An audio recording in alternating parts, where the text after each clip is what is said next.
Good morning, students.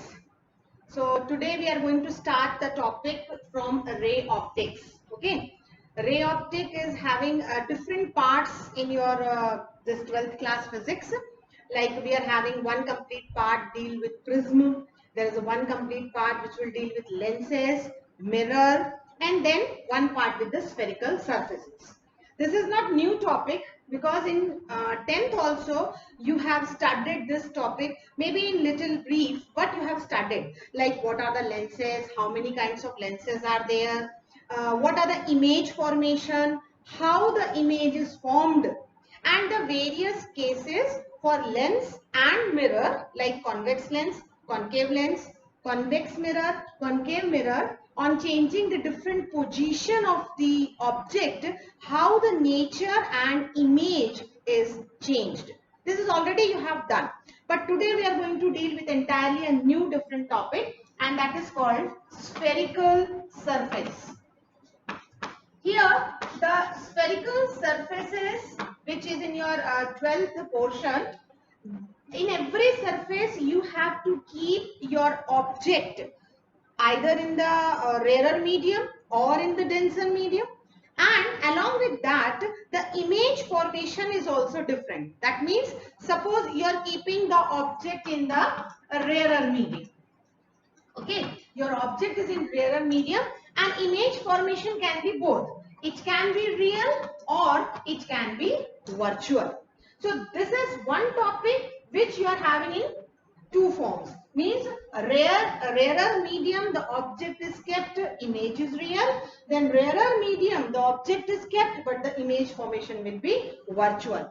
Same way I can take that two type of spherical surfaces. Again both are convex and concave. So this can be done in both the cases. Means object is in rarer medium, image is real. The surface can be convex or can be concave. So in this topic you have to deal different cases.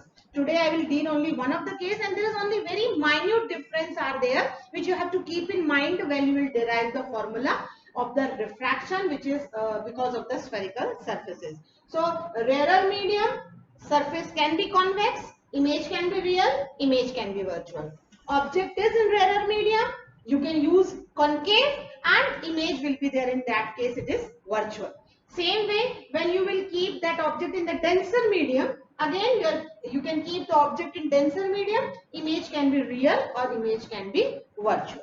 So before starting our topic, let us assume something, because in ray optic assumption is very important along with the sign convention. So one thing which can help you is that along with the diagram you start writing the steps. This can help you while to remember the derivation, not to forget it, because what happens, students are usually drawing it like diagram, means like a drawing, not diagram, like a drawing, देख देख के उतार दिया, but it should not be like that. You think over the step and draw the diagram. So first we will take our surface is convex, so it's a convex spherical surface. Then I am going to keep the object in the rarer side. So object is in rarer and the image is real, and image is real. So keep this thing in mind that we are going to take the convex spherical surface. I think basic term need not to study in 12th. You have to just review and refresh your 10th class, that what is the principal axis, what is pole, what is radius of curvature. I think this you are knowing. Sign convention, when we are measuring in the direction of incident light, it is taken as positive, otherwise negative. So these things you have to just review. Need not to often on need not to write and brief and notes about that. Just to review your things. So this is, I have taken the convex spherical surface. We can mark it like let xy. So in physics the very important thing is whatever you are considering, that you can write in the theory part. So usually students are, whether we have to write this theory or not, can we write only the mathematical? It's okay, you can do it. But why not explain your assumption, your consideration to your teacher? So you have to make one paragraph side by side. So consider the surface like x, y is our surface. First assumption which I am going to consider. So in the side you can write our assumptions also. The first assumption that I have to consider is object should be a point object. Our object should be the point. Usually what happens when we are doing the ray diagram in the mirror and lenses, we are making one arrow. But this is not the case. Here I am going to consider one point O as my point object. So this is my first assumption. The second assumption will be there that our aperture should be very, very small. What is aperture? Aperture means what? When you're taking the photograph, you have seen in your camera, in your mobile, you're having the squares coming along. That square is what? The area up to which you can have your photograph very clear. This means aperture is a light sensitive, that diameter, that surface up to which you are getting it. So this XY is my aperture. Actually, that is called the aperture, the diameter of your spherical surface. So that is a very, very small. The second one is having the small aperture. This is my second assumption. And third assumption is that I am going to have three kind of rays normally. What are the three rays? One is incident light, another one is reflected light or refracted light, and the third is normal. This thing we are knowing. I think you remember the law of reflection. What it says? How many rays are there in one plane? You are having one incident light, one reflected light, and one normal. Similarly, in refraction also you can see this thing. Arrows are very, very important in ray optic. Keep in mind. So here I am having one incident, one refracted, and one is normal. So our topic is refraction for the spherical surface. So I am going to consider that my incident ray, then my refracted ray, and normal. These all three rays are going to make some angle. Let it be alpha, beta, and gamma with the principal axis. Okay, with the principal axis, these three rays are going to make some angle, and they are going to be very, very small. So keep in mind these assumptions. And one more thing, when we are taking angles to be small, to solve it, I can take its a trigonometric form. Okay. So if angles are very small, I can take it tan alpha, tan beta, tan gamma. If the angles are very small, I can take like sin alpha, tan alpha, approximately equal to alpha. So this is our assumption is going to use. So first, object should be the point object that I have already marked. Smaller aperture, this I will use in between while deriving the formula. And the third assumption is alpha, beta, gamma are the three angles which are formed by incident light, refracted light, and the normal, these three rays with the principal axis. So I am going to rub it, but you keep your assumption in your mind, and while noting, you can, in your copy in the side, you can note it down also. Now see, I am having a point object. The ray, incident ray is going to hit our surface, and image is formed on the other side. Because I considered that image is real. When image is real, definitely it is going to be on the other side. If this side is my object, I can mention this is my rare having refractive index mu1. Another side I am having denser medium. The refractive index is mu2. Okay, so when a ray of light is moving from one medium to another, again this is the topic of 10th which you have studied, relative refractive index. So that is my first thing to remember. Whenever the ray is going from mu1 to mu2, the relative refractive index mu will be a ratio of mu2 by mu1. This thing you keep in mind, because if suppose my object is in denser. Okay, so if my object is in denser, definitely ray will come from the denser side. So if it is coming from the denser and it is mu2 and rarer is mu1, then automatically this ratio will become mu1 by mu2. So I said, a very slight changes are there in each derivation. Otherwise, the pattern is exactly same. So in that small changes you have to keep in mind, where you have to change according to topic. because board can ask any topic, refraction formula for convex surface or the refraction formula for concave surface, or your object can be in rarer or in denser, or the image can be real or can be virtual. So keep in mind, according to your topic, you have to do your ray diagram should be followed accordingly.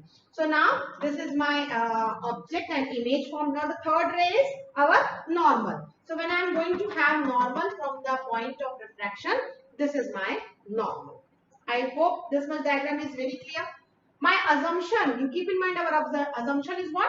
That incident light is making alpha with the principal axis. Refracted light is making beta with the principal axis.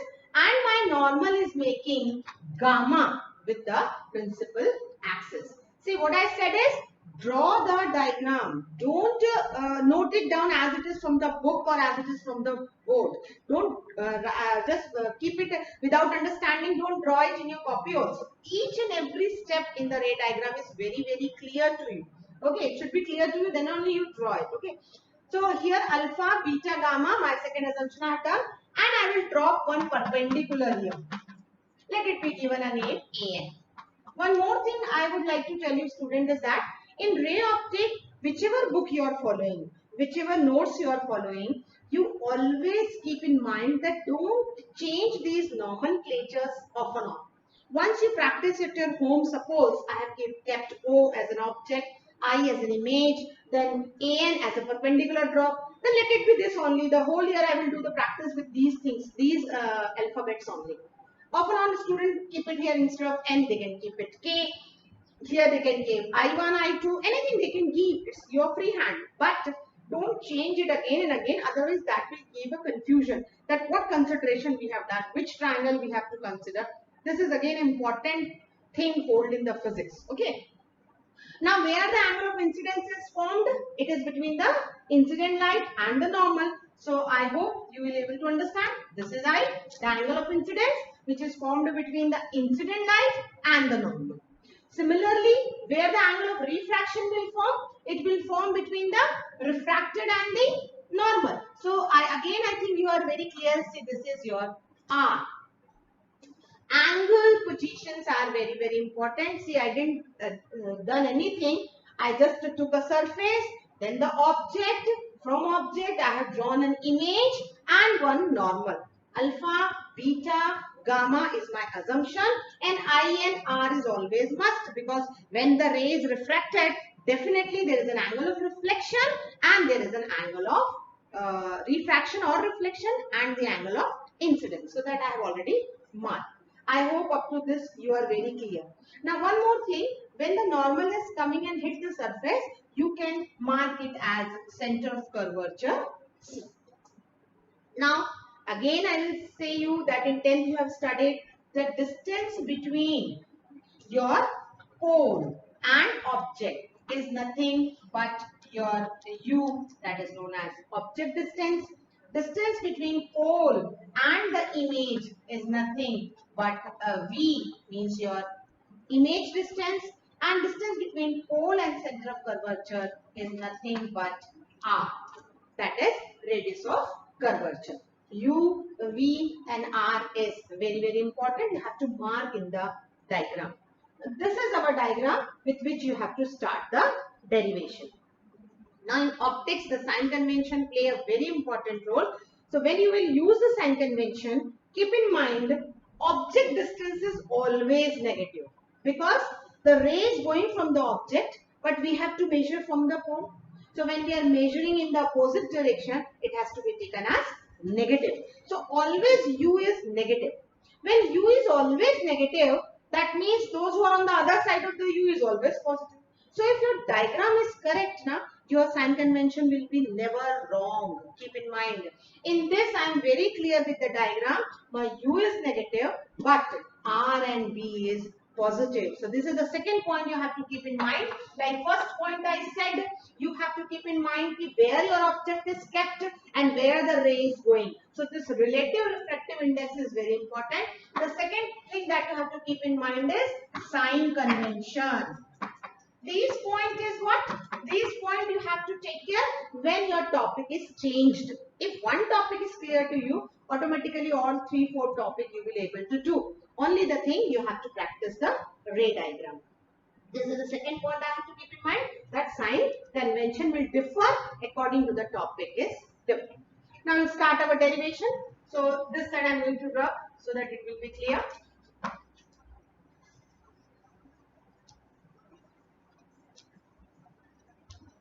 Now first equation, as I have already said you, is whatever. The first thing, that mu is nothing but mu2 by mu1. This is my first equation which I am going to keep. Now I will consider first a triangle with object AOC. This is my triangle which I will consider as in my object. Okay. So first I will consider triangle AOC. Okay. AOC, you can see AOC. Here I can find that at O it is alpha, at C it is gamma, and outside this triangle there is I. So I will use our theorem that what the geometry says, that it says that exterior angle is equal to sum of interior opposite angle. This angle varies in every topic because every time your angles are changed. Okay, so this is again the third thing you have to keep in mind. The angle, this equation is very important. So my theorem is exterior angle, that means I is equal to sum of interior opposite. What are the interior opposite angle? Alpha and beta. So I can add I is equal to alpha and gamma.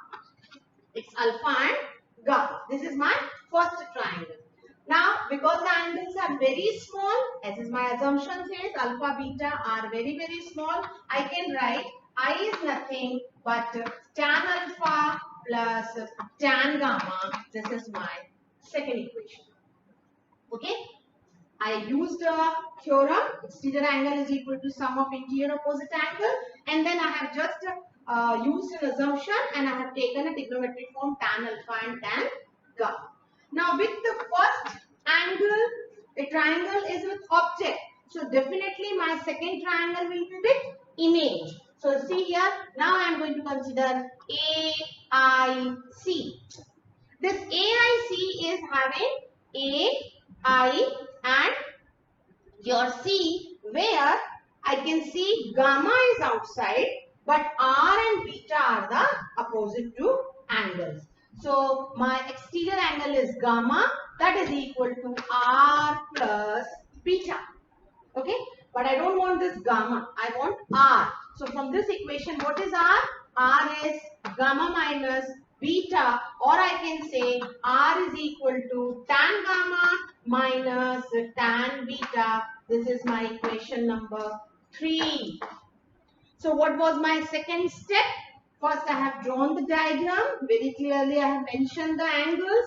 The second step in my derivation is I have taken two triangles, one with the object and one with the image. And in both the triangle I have used that exterior angle is equal to sum of interior opposite angle, and I have taken the assumption, and my equation was in the form I equal to tan alpha plus tan gamma and R equal to tan gamma minus tan beta.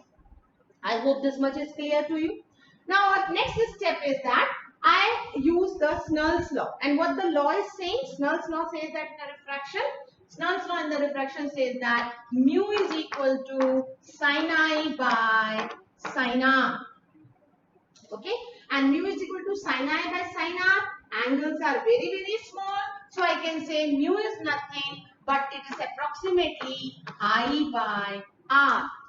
Okay, mu is I by R. This can be my equation number. If I want to give, I can give it 4. So can I see what 1 and 4 is saying?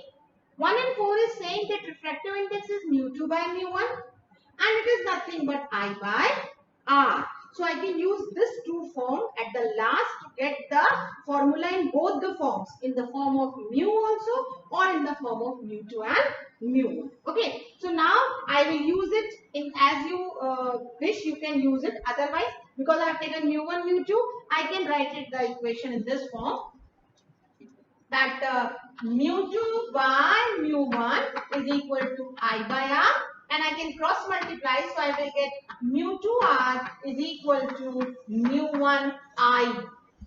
Nothing I have done. From equation 1 and 4 equation I have got from the Snell's law, and 1 and 4 I have compared because both are equal to mu, refractive index. And from there I have got that mu2 by mu1 is I by R, and I have done the cross multiplication. Why I have done the cross multiplication? Because just now I have calculated the value of I and R. And after calculating the value of I and R, I can substitute in this. So I am going to drop this side, and I will write directly that mu2 into R. Into R means what was R I have got? R I got as tan gamma minus tan beta. Just now in equation we have got equal to mu1 into I. Mu1 into I, and in I we have got tan alpha plus tan gamma. So this equation is very important. If students had made a mistake in this equation, the whole derivation will be wrong, and there will be some confusion. At last you will get, we are not getting mu2 minus mu1, or we are not getting like that. Okay, so this equation is very important while you are considering the triangle. So now I am having the term tan alpha, tan beta, tan gamma. This tan alpha, tan beta, tan gamma can be easily solved because I have dropped this perpendicular AN. So you can see AN is there. When I want to calculate alpha, tan is nothing but height upon base. What is height? AN by NO, because alpha is an angle made by object. So students while practicing they can by heart everything. Gamma. Gamma means what? AN by NC. Beta. Beta means what? AN by NI. Okay. Height upon base, height upon base. Directly we can. Here I can note it for you, but you can directly write in the equation. Tan alpha. Alpha means object. Object means AN by NO. Okay, then I will say tan beta. Beta is made by image. Image means AN by NI. And tan gamma. Gamma means your normal, yani AN by NC. I hope these three equations are very clear to you. It's height upon base, height upon base. That's it. And because your diagram is having AN common, AN by N, AN by NC, AN by N. So in the beginning I said you equation, students, that don't change the nomenclature. Because when you will become familiar, automatically the derivation will become easy to you. Now I will substitute the value, and I will get it as mu2 in bracket tan gamma means AN by NC minus AN by NI equal to mu1 AN by NO plus AN by NC. And I can see AN can be cancelled. Okay, so I can take the common and can cancel AN. And I am going to now use our last assumption, and the last assumption says that aperture is very, very small. The first assumption I have already used, object is a point object. Second assumption also I have used, that alpha, beta, gamma are the three angles. Now my assumption left is that aperture is very small. When aperture is very small, that means this diameter is very less. Automatically this point A which I have considered is going to be very close, and when I will drop that perpendicular, this N foot of that perpendicular will coincide with the pole. So what does it mean? It means when aperture is small, the foot of perpendicular is replaced by pole, because I have to measure the distances, and the measurable distances are on the principal axis. So very clear, mu2 in this, it will become 1 by PC, 1 by PI, mu1 in bracket 1 by PO plus 1 by NC. So this equation I have got N. I have just replaced it by P. Okay, because N is foot of perpendicular which will overlap your pole. Now, in the beginning I said you, from diagram you will be never going to wrong with the sign convention, because I said you object, if it is object and everything is towards object, all will become negative. Like in a, what will happen in the virtual image? If U is in this side, definitely image will be also this side, and you have to plot normal also this side. That means all the three will be negative. But here in this case, very clear from the diagram, U is negative but R and B is positive. So I will use the sign convention. Mu2, 1 by PC, PC is nothing but R, 1 by PI, PI is nothing but V, then mu1, 1 upon PO means minus U plus 1 by R. After this, my diagram work is over. I can rub it if I want, but okay, if it is you want to see it again and again, you can see it. And now I am going to just solve the equation. I will open the bracket. So it will be mu2 by R minus mu2 by V equal to minus mu1 by U plus mu1 by R. Keep the term R on the one side. So you will have mu2 by R minus mu1 by R equal to mu2 by V minus mu1 by U. What I have done, I have just shifted the term. Mu1 by R I have shifted on this side. So I have got mu1 by R. This side with minus sign. And this mu2 by V I have shifted on the other side. So I have got positive mu2 by V. I can take its common. So it is nothing but mu1 minus mu2 by R, and that is mu2 by V minus mu1 by U. This is one form of the refraction formula that you have got for the convex spherical surface when object is in the rarer and image is real. As I said you can get the forms changed in the formula. You can get mu2, mu1 also. Sometimes numerical, they are given the different refractive index of rarer and denser. If not, I can get mu also, because in the beginning only I have considered that mu is nothing but what? Mu is mu2 by mu1.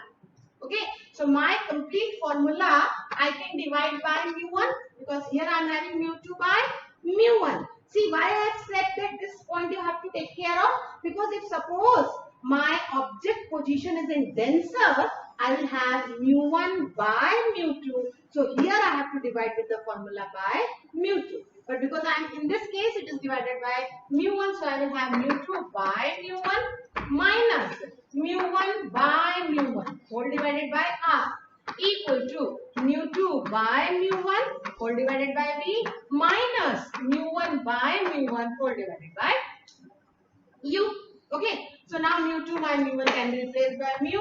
So mu minus 1 by R is equal to mu by V minus 1 by U. And this is my refraction formula for the spherical surface. So I hope student you are able to be clear with this formula, and different cases you can go through, and before that going through you just keep in mind what are the consideration during this topic I have kept in mind. So in every derivation you have to keep the same thing in mind. Automatically because of the topic the things will be changed. Rarer to denser or denser to rarer, image is real or virtual, and the formula of relative reflective index along with sign convention. Thank you so much.